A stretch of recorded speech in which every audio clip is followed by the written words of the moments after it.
आप सबको मेरा नमस्कार। डिस्कवरी ऑफ स्पिरिचुअल इंडिया के इस कार्यक्रम में मैं आप सबका स्वागत करता हूं। यह कार्यक्रम हम एक बार फिर हरिद्वार के पावन धरती से कर रहे हैं। हम ये जानना चाहते हैं महाराज जी, ये दो टर्म्स हैं, एक तो स्पिरिचुअलिटी है और एक रिलीजन है।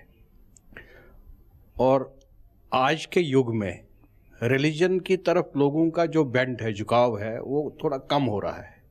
रिलीजन को सब ये ऐसा मान रहे हैं कि यार एक कॉम्प्लेक्स प्रोसेस है और ये मंदिर में जाना और फिर पाठ पूजा करना बहुत कॉम्प्लेक्स प्रोसेस हो चुका है। और लेकिन स्पिरिचुअलिटी की तरफ देखें तो यूथ भी इंक्लाइंड हो चुका है, फॉरेन कंट्रीज फॉरेनर्स भी इंक्लाइंड है और इंडियंस भी इसकी तरफ झुक रहे हैं। तो आपसे हम ये जानना चाहते हैं कि दोनों के बीच में क्या डिफरेंस है, what is spirituality and what is religion. बहुत अच्छा पूछा आपने, और ये बहुत ज़रूरी, यूथ ही नहीं बुजुर्गों के लिए भी समझना ज़रूरी है, बहनों के लिए भी समझना ज़रूरी है। आप अपने से भी जान सकते हैं, लेकिन बाज़ार में बहुत सारी किताबें मिलती हैं, फिर भी स्कूल भेजा जाता है बच्चों को, इसलिए कि किताबों में क्या है उसका रहस्य कौन बताएगा। जिसने उस रहस्य को जाना है, जिसने उस रहस्य को जिया है।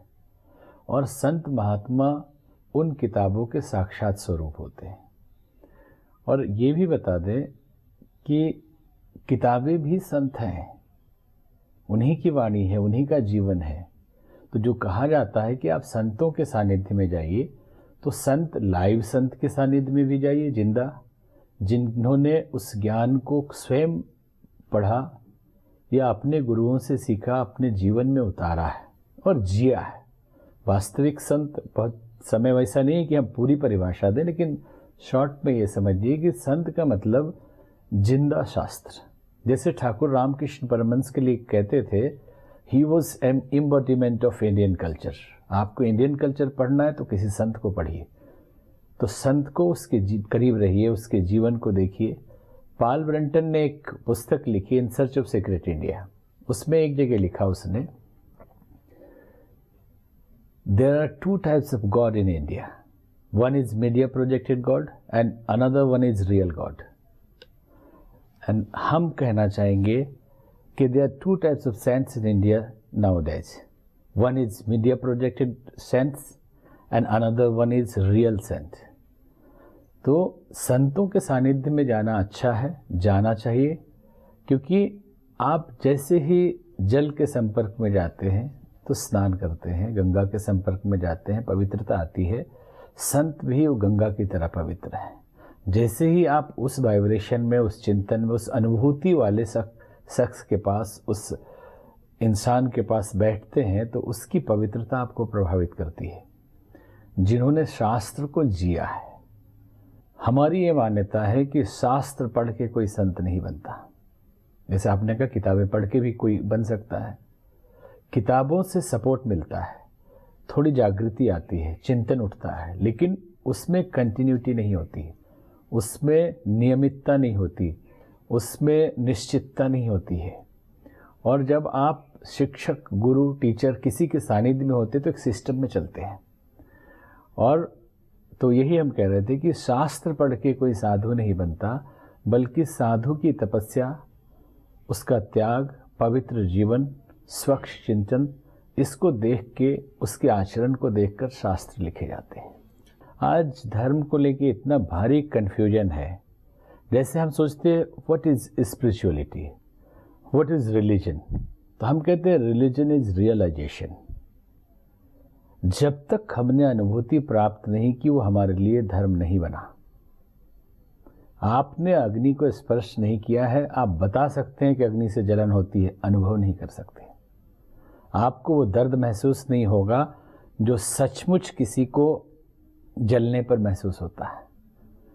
ठीक वैसे ही अगर आप बर्फ़ को कहते हैं ठंडक पहुंचती है बर्फ़ छूने से, तो जब तक आपने बर्फ़ को नहीं छुआ है तब तक आपको वो सही अनुभूति नहीं है। तो किताबों का ज्ञान लेना वैसे ही है किसी के द्वारा बताया हुआ कि अग्नि से जलन होती है, और वैसे ही जैसे बर्फ़ से ठंडक मिलती है। और तब तक वो आपका अपना धर्म नहीं बनता जब तक कि आपका अनुभव ना हो। सिखा दिया गया कि सत्य बोलना चाहिए, बेईमानी नहीं करनी चाहिए। जब तक हम सत्यवादी नहीं होंगे, अनुभव कैसे होगा कि सत्य में ताकत क्या है। नहीं बोलना चाहिए, असत्य भाषण नहीं करना चाहिए, सत्य ही बोलना चाहिए। ये हम सब जानते हैं, समाज के सभी लोग जानते हैं कि बेईमानी खराब है, करप्शन खराब है, झूठ नहीं बोलना चाहिए, निंदा नहीं करनी चाहिए, मर्डर नहीं करना चाहिए। हाँ, नहीं करना चाहिए, लेकिन अनुभव नहीं है उनका। ये जुबानी जंग है केवल, है दिमागी एक गॉसिप है, कुछ और नहीं है। तो कैसे ये रिलीजन बन जाएगा? रिलीजन अनुभूति है।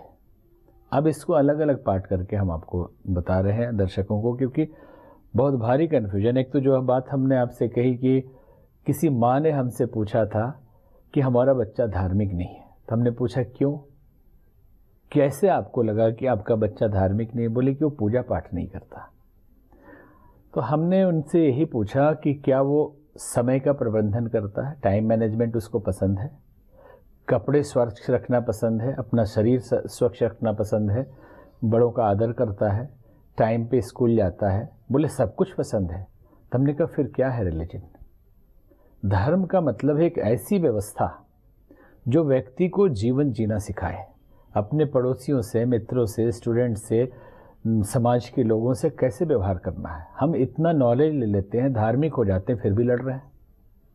ये कैसे धार्मिक लोग हैं, कैसे ज्ञानी लोग हैं जो एक दूसरे से ईर्ष्या रखते हैं, एक दूसरे से कंपटीशन करते हैं? जीवन जीने की एक विशेष व्यवस्था का नाम धर्म है, और जो यहाँ भी आपको ठीक करे, मास्टर बना दे जीने में, और जो परलोक शास्त्रों में बताया गया वहाँ के लिए भी मास्टर बन जाए। अब जो हम एक बात बताना चाहते हैं, हाँ, हम पहले तो ये कहते हैं, दुनिया भर के श्लोक धर्म के बारे में बताए जाते हैं, हम एक श्लोक, एक लाइन का ले रहे हैं, धर्मो रक्षति रक्षिता, कि धर्म की आप रक्षा करिए, धर्म आपकी रक्षा करेगा। जब हम छोटे थे 5 क्लास में, तब भी ये बातें हम सुनते थे, पढ़ते थे, तो बड़ा अफसोस होता था कि कितना कमज़ोर धर्म है, जिसकी रक्षा हम करेंगे फिर ये हमारी रक्षा करेगा। लेकिन जैसे जैसे हम बड़े होते गए और समाज में आए, तो हमको लगा कि नहीं, ये बात सही है। पहले धर्म क्या ये तो समझ में आए, फिर हम इसकी रक्षा की बात समझेंगे कि क्या मंदिर धर्म है, क्या गेरुआ पहनना धर्म है, जटाजूट बढ़ाना धर्म है, माला पहनना धर्म है। ये सब वेशभूषा है, ये बाहरी आवरण है, ये धर्म नहीं है। ये तो कोई भी खरीद के पहन सकता है, तो वो कोई रिलीजियस पर्सन नहीं हो जाएगा। धर्म व्यक्तित्व है। तो समझ में आया कि धर्म जीवन जीने की विद्या है, जीवन जीने की कला है, और जीवन जीने की कला एक शब्द में नहीं होती, उसके लिए सद्गुणों की पूरी सूची चाहिए जो जीवन में आना चाहिए। प्रेम धर्म है, करुणा धर्म है, संवेदना धर्म है, अहिंसा धर्म है, सामंजस्य धर्म है, व्यवस्था धर्म है। जो भी चीज़ें जीवन को सुख पहुंचाती है, इस संसार की व्यवस्था ठीक करती है और लोक परलोक ठीक करती है, वो सब धर्म के अंग। और स्पिरिचुअलिटी महाराज श्री, हाँ नहीं, अब ले जा रहे हैं अभी इसी बात को बता के। तो प्रेम धर्म है, तो इसकी रक्षा हम कैसे करेंगे? जब हम प्रेम अपने जीवन में लाते हैं, केवल अपने बच्चों से ही नहीं, अपने करीबियों से नहीं, सबसे जीव मात्र से प्रेम करने लगते हैं, तो हमारे द्वारा रक्षित प्रेम जब हम घृणा की ओर बढ़ते हैं तो रोकता है। धर्म प्रेम है, हमारी रक्षा करता है। जब हमने ईमान की रक्षा अपने जीवन में स्थापित कर ली, ईमानदार हो गए, तो जब बेईमानी का अवसर आएगा तो रोकेगा हमको। तो ये रक्षित धर्म हमारी रक्षा करता है। और इस तरह से हम धार्मिक होते। जो बात और आपने पूछा था, जो मेन मुद्दा है जी जी जी, कि अब हम लोग धर्म को 3 पार्ट में बांटते हैं। आज पूरे विश्व में धर्म के लिए जो मान्यताएं हैं वो थोड़ी सी अलग अलग टाइप की है। हमारी अपनी मान्यता है कि जैसे शरीर है, तो शरीर में एक फिजिकल बॉडी है जिसको हम स्थूल शरीर कहते हैं, वैसे धर्म का एक फिजिकल बॉडी होता है, और एक उसका माइंड होता है, मन, और तीसरी है आत्मा, सोल जो है धर्म का। अच्छा, धर्म के भी 3 पार्ट हैं पूरे, स्ट्रक्चर है, हाँ, बॉडी का एक स्ट्रक्चर। जैसे यज्ञ आप करते हैं तो उसका बाहरी पार्ट है हवन कुंड, यज्ञशाला, ये सब फिजिकल स्ट्रक्चर। हाँ, और जो मंत्र पढ़ते हैं वो मंत्र उसका माइंड है, मेंटल स्ट्रक्चर है, और जो उसमें विश्वास है वो सोल है, उसका सोल है। अब इसी को ब्रह्मा विष्णु महेश भी कह सकते हैं कि जो निर्माण किया गया वो ब्रह्मा है, उसमें जो कार्य कर रहा है, प्रोसेस चल रहा है वो विष्णु है, और जो उसको विश्वास इसलिए भवानी शंकर और वंदे श्रद्धा विश्वास रूपिणों कहते हैं कि शिव जी विश्वास है। अब मुख्य मुद्दे को हम समझाना चाह रहे हैं जो बहुत सहज है और गूढ़ भी है कि first part of religion body, इसको हम कहते हैं मॉरलिटी, एथिक्स, नीति नियम और नैतिकता। ये बाहरी पार्ट है और सारी लड़ाइयाँ इस बाहरी पार्ट के लिए है कि आपके रिलीजन में, आपके सेक्ट में, आपके संप्रदाय में नियम अलग है और हमारे संप्रदाय में नियम अलग है। इसलिए हम लड़ेंगे आपस में क्योंकि दोनों के नियम अलग है। लेकिन मूल में जाना चाहिए कि ये रिलीजन के ये पार्ट जो संप्रदाय हैं, सेक्ट हैं, कब पैदा हुए। जो भी, जैसे हिंदू धर्म, नाम हिंदू इसका बाद में हुआ, लेकिन आदिकाल से जीने की जो व्यवस्था यहाँ थी धरती पर पूरे, उसको बाद में सनातन भी कहा गया कि जो आदिकाल से चला आ रहा है। और फिर सिंधु नदी के किनारे इसका मेन बेस होने के कारण इसको पारसी लोग आए तो सिंध नहीं बोल पाते थे, हिंदू बोलने लगे। फिर अंग्रेज आए तो वो हिंद भी नहीं बोल पाते थे तो इंड बोलने लगे, तो उससे इंडिया हो गया। जैसे अभी आप कहते हैं ना सिंधु घाटी की सभ्यता को, उसका कोई ट्रांसलेशन थोड़े इंडस वैली सिविलाइजेशन, लेकिन सिंधु घाटी हिंदी में लिखते, अंग्रेजी में लिखेंगे इंडस वैली सिविलाइजेशन। तो इस तरह से पीछे जाना पड़ेगा कि जिस सेक्ट की उत्पत्ति जिन भौगोलिक परिस्थितियों में हुई, उसमें जीने की व्यवस्था सुविधाजनक हो सके, इसके लिए नियम बनाए गए और इसी को नैतिकता कहा गया, मोरलिटी कहा गया। जो रेगिस्तान में संप्रदाय उत्पन्न हुए, पानी की कमी है तो नियम बनाओ कि पानी पूज्य है हमारा और पानी इतना कम प्रयोग करो, यही धर्म है आपका, इसलिए पाइप वाले लोटा का प्रयोग करिए, यहाँ से हाथ धो के काम चला लीजिए, 3 बार नहाने की जरूरत नहीं है। अब साग सब्जी नहीं मिलता है, शाकाहार नहीं है, तो जो पशु है उसको खा लीजिए, ये आपका धर्म है। कोई कहे कि कुरान संस्कृत में क्यों नहीं है तो मूर्खता होगी, ये जहाँ पैदा हुआ है वहाँ फारसी भाषा थी। और कोई कहे कि वेद फारसी में या अंग्रेजी में क्यों नहीं शुरू से, तो उस समय संस्कृत थी इधर, ऋषि मुनि हाँ, पढ़ते थे, इसलिए। तो अब इसमें बाहरी पार्ट जो है अलग अलग रिलीजन का, जैसे बाइबल का, वो जिस परिस्थितियों में बना, ये सारे धर्म की जिस व्यवस्था को लोग पूर्ण धर्म मान लेते हैं, ये केवल जीने की विधि व्यवस्था है, ये सिस्टम है केवल जीने के लिए, और उस जीने के सिस्टम में हेर फेर होता है। जैसे मोरलिटी, एथिक्स, नैतिकता जो है ये भौगोलिक परिस्थितियों के हिसाब से बदल जाती है, मौसम के हिसाब से बदल जाती है, उम्र के हिसाब से बदल जाती है। मौसम के हिसाब से आप कहेंगे कि गर्मी के दिन में अधिक कपड़े नहीं पहनना चाहिए, ऊनी वस्त्र नहीं पहनना चाहिए, गर्मी बहुत पड़ती है। तो क्या जून के महीने में इंग्लैंड में भी आप ऊनी कपड़े नहीं पहनेंगे?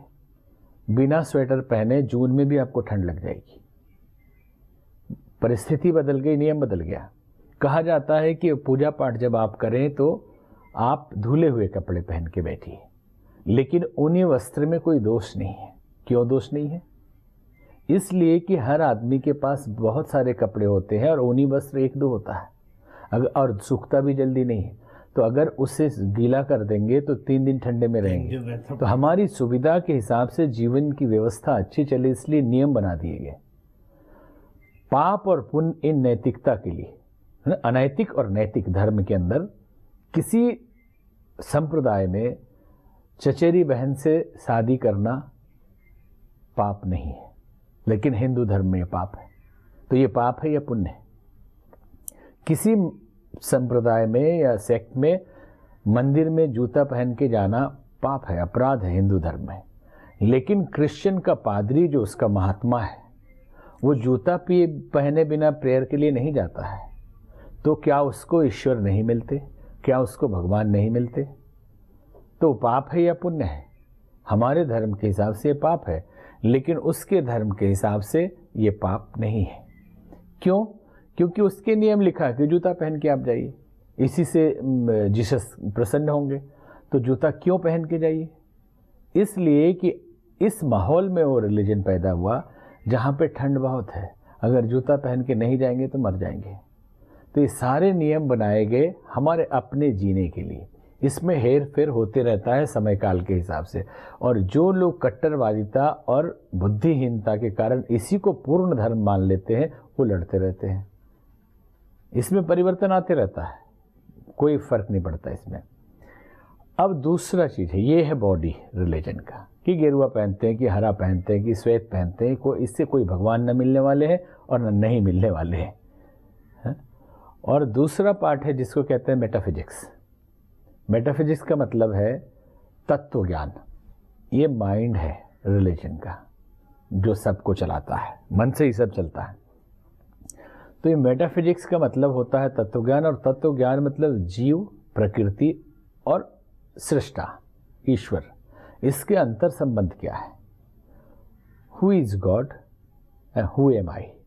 भगवान कौन है, हम कौन है, मतलब सृष्टि किसी ने तो बनाई होगी और हम कहाँ से आए हैं, और ये जो प्रकृति है, जीव जंतु है, पेड़ पौधे हैं, ये कौन है, और क्या इन तीनों का आपस में कोई रिलेशन है।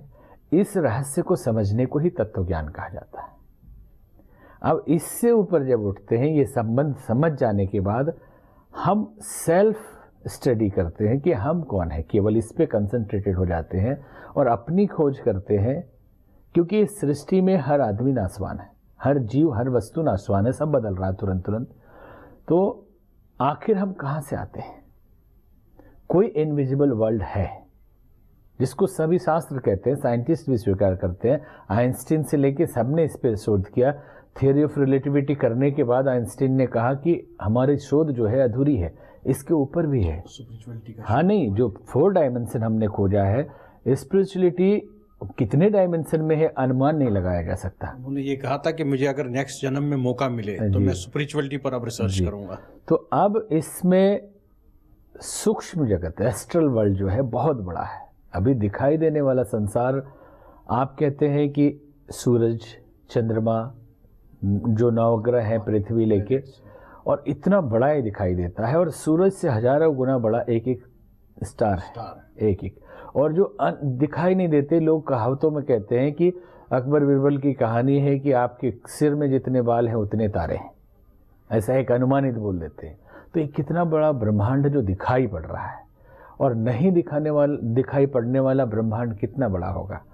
तो हम जब इस शरीर में आते हैं, अकॉर्डिंग टू हिंदू फिलॉसफी, कि हम आत्मा है और ये एक बॉडी है, ये वाहन है, ये धीरे धीरे नष्ट हो जाता है, फिर हम इसको छोड़ देते हैं, फिर भी हम होते हैं। इसके पहले भी हम थे, इसके बाद भी हम होते हैं। तो ये रहस्य जो समझ जाता है कि हम कौन हैं और हमें भेजने वाला कौन है, हमारा संबंध उनसे क्या है, क्या हम वही हैं जो अद्वैतवाद कहा जाता है, या हम भक्त और भगवान अलग हैं, जो भी संबंध या रहस्य है, इसी को रियल रिलीजन कहते हैं। तो कंप्लीट रूप में स्पिरिचुअलिटी का मतलब है तीनों पार्ट को कवर करना। समझिए इस बात को। आज समाज में मान लिया गया है जल चढ़ाना, पूजा करना, तिलक लगाना, अगरबत्ती जलाना। अगरबत्ती इसलिए जलाते, किसी भगवान को अगरबत्ती की जरूरत नहीं है, किसी देवता को किसी सेंट की जरूरत नहीं है। कि क्यों अगरबत्ती जलाते हैं? अगर इसकी साइकोलॉजी के पीछे जाएंगे तो एक मिर्गी वाले आदमी को जब मिर्गी आती है तो आप जूता सूंघाते हैं। तो जूता सूंघाने से क्या, जूता सूंघाना कोई दवाई है, कोई इलाज है? नहीं। जब आप अनकॉन्शियस में डीप चले जाते हैं तो एक तेज खुशबू की जरूरत पड़ती है। जैसे ही तेज गंध जाएगी आप थोड़े जागृत हो जाते हैं, होश में आने लगते हैं। बेहोश आदमी को तेज स्प्रे उसके पास कर दीजिए तो वो होश में आने लगेगा, ताज़ा होने लगेगा। तो उस जमाने में खेत में कहीं गिर गया मिर्गी का आदमी, तो उस समय कहीं सेंट नहीं मिलता, तो कोई भी गंध चाहिए तो जूता ही सूंघा देते थे और उससे होश में, लोग सोचिए ये दवाई है। ठीक ऐसे ही हम सोए होते हैं, सब लोग तंद्रा में होते हैं, उतने एक्टिव नहीं होते, उतने जागृत नहीं होते हैं। तो कई लोग टोबैको या सिगरेट ऐसे प्रयोग करके जागृत होने की कोशिश करते हैं। थोड़ी देर के लिए उससे भी राहत मिलती है, लेकिन अगर खुशबू तेज जाए आपके पास, इसलिए पूजा पाठ में ऋषि मुनियों ने कहा कि कोई तेज खुशबू वहाँ लगाइए, जिससे कि भगवान से मतलब आप जागृत हो जाइए, फिर भजन करिए ठीक से। तो जितने भी ये श्रद्धा के भाग हैं, श्रद्धा बहुत बड़ी चीज़ है। आज हम पहले बचपन में ये मानते थे जब हम रिसर्च सेंटर में काम कर रहे थे न्यूरोलॉजी, पैथोलॉजी, मॉडर्न साइकोलॉजी पे, तो तब हमारी मान्यता ये थी, Sigmund Freud, Carl Jung, Adler, इन लोगों को ठीक से स्टडी करने के बाद, कि 99% लोग साइकोसोमेटिक डिजीज से परेशान हैं, 1% एक्सीडेंट और संक्रामक रोग है, जैसे डेंगू है या मलेरिया, टीबी, ऐसी बीमारियां हैं। साइकोसोमेटिक मतलब मनोदेहजन्य, मन से उत्पन्न होकर पूरे बॉडी में फैल जाने वाली बीमारी को कहते हैं। तो ये बीमारी, इसमें काफ़ी सिगमंड फ्रायड के काम हुए हैं, और इस बीमारी में skin disease, constipation, arthritis, spondylitis, paralysis, cancer, 99% disease. लेकिन अब कुछ दिनों से हमारी मान्यता थोड़ी बदल गई। काफ़ी साइकोलॉजिस्ट अभी मॉडर्न हमने स्टडी की, तो समझ, जैसे जोसेफ मर्फी एक है, the power of subconscious mind, या मार्केट में अभी द सीक्रेट और द सीक्रेट पावर, ऐसी पुस्तकें लॉ ऑफ अट्रैक्शन की मौजूद हैं। तो इन सब से समझ में आया है कि हर बीमारी और हर घटना हमारी अपनी सोच है। हम जो सोचते हैं वही होता है। और हमारे शास्त्र, जहाँ हम लोग चर्चा कर रहे हैं, ये कहते हैं कि फेथ आपकी सोच है, आपका विश्वास या आपकी श्रद्धा आपकी सोच है, आप जो सोचेंगे वही हो जाएगा। रामचरितमानस में एक चौपाई है, जेहि के जेहि पर सत्य स्नेहो, सोते ही मिले ही न कछु संदेहो। जिसका जिससे ट्रू लव हो उसको मिल ही जाएगा, कोई दुनिया की ताकत रोक नहीं सकती। तो ये ट्रू लव क्या है? एक अभिप्सा, एक चाहत, एक खिंचाव बहुत ज़बरदस्त आपकी सोच के प्रति, जो मन में आपने बिठाया है उसके प्रति लगाव है आपका, और उसको खींच के लाएगा वो। लॉ ऑफ अट्रैक्शन यहाँ काम करता है क्वांटम फिजिक्स का, कि सभी चीज़ें अट्रैक्ट कर रही है, और आपका थॉट बड़ी तेज़ी से अट्रैक्ट करता है अपने रिलेटिव्स को, सेम थॉट को और सेम घटनाओं को। केवल थॉट को ही नहीं, परिस्थितियाँ वैसी आ जाएगी। आप अमीर हो सकते हैं, गरीब हो सकते हैं। तो एक घटना इस पे बताए हम, कि एक फिल्मी डायलॉग किसी बच्चे ने सुनाया। हम तो फिल्म हम लोग देखते नहीं, लेकिन सुनाया कि किसी शाहरुख खान के फिल्म की डायलॉग है। तो कहा कि सच्चे दिल से किसी से मोहब्बत करे तो सारी कायनात वो दिलाने के लिए मदद करती है। हमने कहा इस चौपाई का अनुवाद है कि आप ट्रू लव किसी से करें तो पूरी ब्रह्मांड की शक्तियाँ वो दिलाने के लिए मदद करती है। अब इसको थोड़ा सा हम लोग अलग ढंग से समझे। सिर्फ इस बात को बताने के लिए हम बता रहे हैं कि पूजा पाठ, अगरबत्ती, तिलक, छापा का महत्व क्या है, क्यों ये भी क्यों जरूरी है, और इसको कैसे विकृत कर दिया है लोगों ने और नहीं समझ पा रहे हैं। तो इसमें उस डायलॉग को जब हमने सुना तो लगा ये तो चौपाई का जही के जही पर सत्य स्नेह हो, मतलब जिससे जिसकी सच्ची मोहब्बत हो, उर्दू अनुवाद है, वो उसको मिल ही जाता है। वो उसमें कहेंगे सारी ब्रह्मांड मदद करती है, सारी कायनात मदद करती है, एक ही चीज़ है। तो कैसे पता चले कि ट्रू लव है, किसी से सच्चा प्रेम है, ये कैसे पता चलेगा?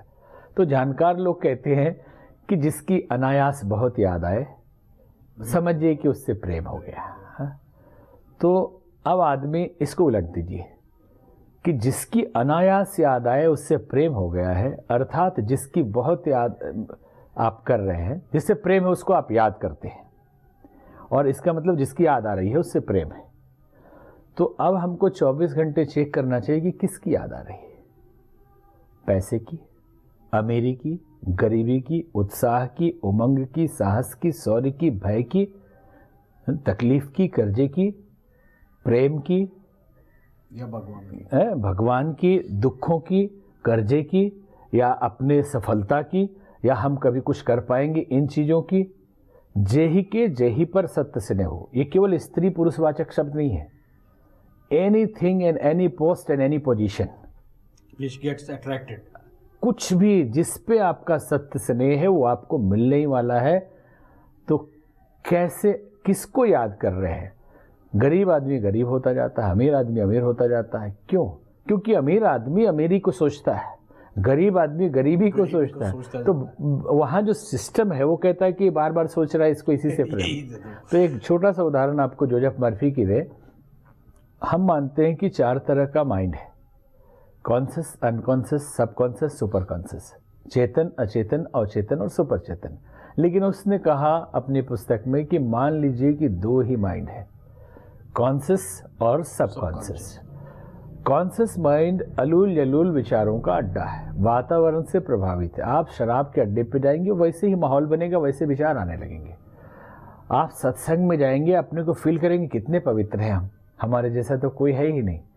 तो जहाँ आप जाते हैं वहाँ के विचार आते हैं। और आम आदमी ये सोचता है कि सोचना अच्छी बात है, बुरी बात नहीं सोचनी चाहिए। लॉ ऑफ अट्रैक्शन कहता है कि हम उनको अट्रैक्ट करते हैं, दिमाग वाले लोगों की बात कर रहे हैं। लेकिन अभी तो हम ऐसे ही सोच रहे हैं, ऐसे सोचिए व वैसे सोचिए। दिमाग में कोई भी चिंतन आया, अच्छा या बुरा, मर्फी का ये कहना है कि अनकॉन्शियस जो सबकॉन्शियस है पावरफुल है, अनंत शक्तियों का भंडार है और ब्लाइंड है। वो कॉन्शियस को बॉस मानता है। तो वो क्या कहता है, जैसे आपने सोचा कि हम भी अमीर बनना चाहते हैं, कुछ हमको करना चाहिए, दुनिया में नाम कमाना चाहिए या सेवा करनी चाहिए, लोगों की भलाई करनी चाहिए और बड़ा कोई फैक्ट्री लगाएं, कुछ लोगों को नौकरी दें, कुछ अनाथों के लिए कुछ करें।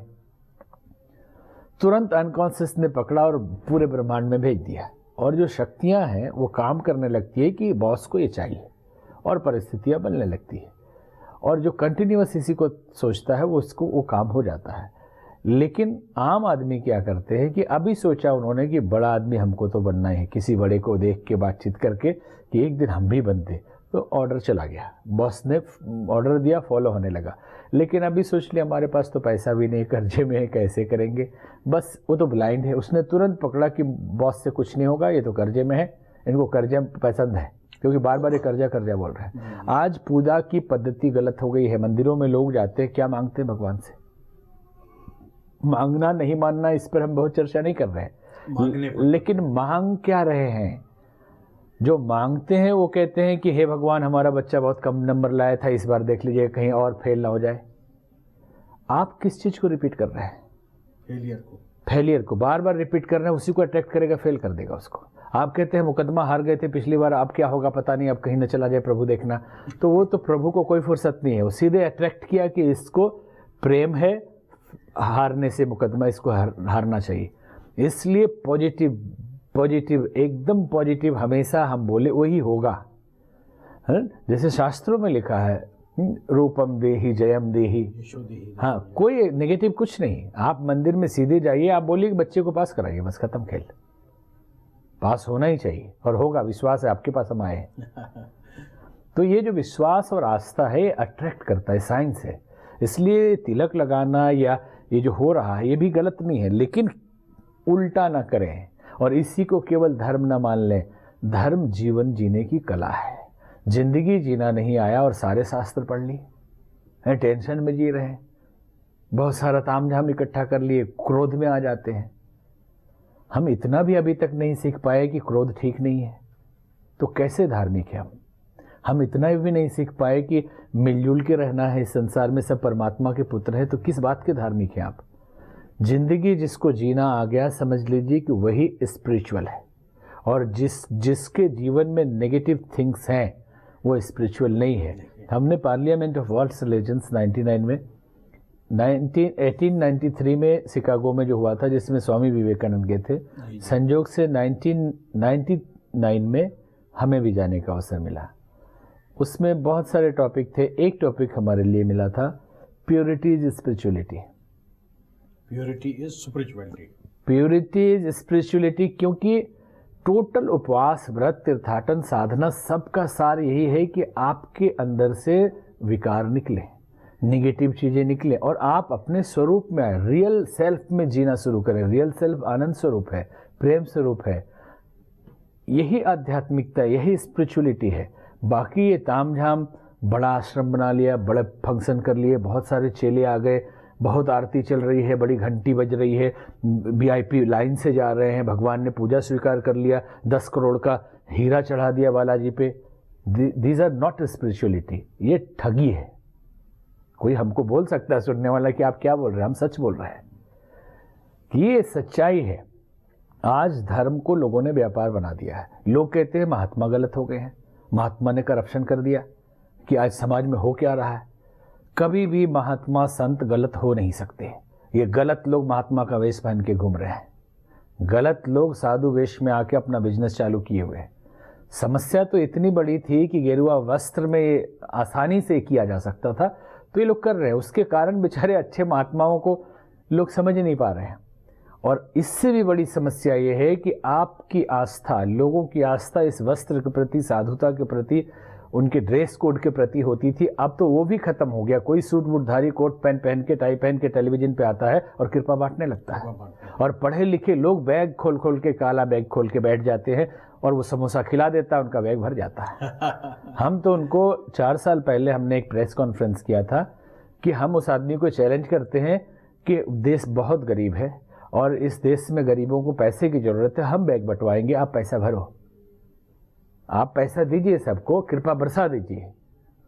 तो ये सब ढकोसला और उस आदमी से हमको तकलीफ नहीं है, तकलीफ इस जनता से है जो संतों को गाली देती है, फिर गलत लोगों का साथ देती है। आज किसी गरीब के लिए, किसी बीमार के लिए, किसी जरूरतमंद के लिए 1 रुपये की जरूरत पड़े तो कहते हैं कि अरे आगे जाओ, 4,000 रुपया रजिस्ट्रेशन का भेजते हैं। 10,000 हो गया हमारा। हाँ, 10,000 उसका भेजते हैं और 10% इनकम का भेजते हैं। क्या मिलता है उनको? ये घोर अंधविश्वास है, इसलिए धर्म को समझने की जरूरत है। और बार बार हमें ये कहना चाहेंगे, ये आज से नहीं हो रहा। ठग लोगों की कमी सदियों, आज लोग कहते आज हो गया। अरे रावण भी सीता मैया को ठगने के लिए साधु बन के आया था, रावण भी सीता माता को ठगने के लिए साधु बन के आया था। काल नेमी भी हनुमान जी को जड़ी बूटी लाने से, संजीवनी बूटी लाने से रोकने के लिए साधु बन के गया था। मैं तो राम ही राम पुकारूं, श्री राम नहीं मेरे सुध लीनो, पल भर में पहुंचा दूंगा, जड़ी बूटी दिलवा दूंगा। और इंद्र भी अहिल्या को ठगने के लिए साधु बन के गया था। तो 2 बातें समझ लेनी चाहिए कि संत कभी गलत हो नहीं सकते, और इस देश में संतों की कमी नहीं है जो सच्चे हैं, लेकिन ठगों की भी कमी नहीं है जो बहुत सुंदर दिखते हैं और उनका गेटअप अच्छे संतों से ज़्यादा अच्छा होता है, तो भ्रम में पड़ जाते हैं लोग। महाराज, यहाँ पर एक बहुत ही आपने सुंदर इसकी व्याख्या की है, स्पिरिचुअलिटी और रिलीजन की। बहुत सिंपल से टर्म्स थे, लेकिन आपने इसको काफ़ी एलॉबरेट किया और डिमॉन्स्ट्रेट किया है। रिलीजन मतलब एक व्यवस्था, एक सिस्टम जिस पर सब लोग चले। काफ़ी अच्छा हमारे को भी लग रहा है, और मन नहीं इजाज़त दे रहा कि इस चर्चा को यहीं पर रोक दिया जाए, इसलिए मैं महाराज जी से ये चर्चा अभी कंटिन्यू ही कर रहा हूँ। बस कुछ समय का ब्रेक लेके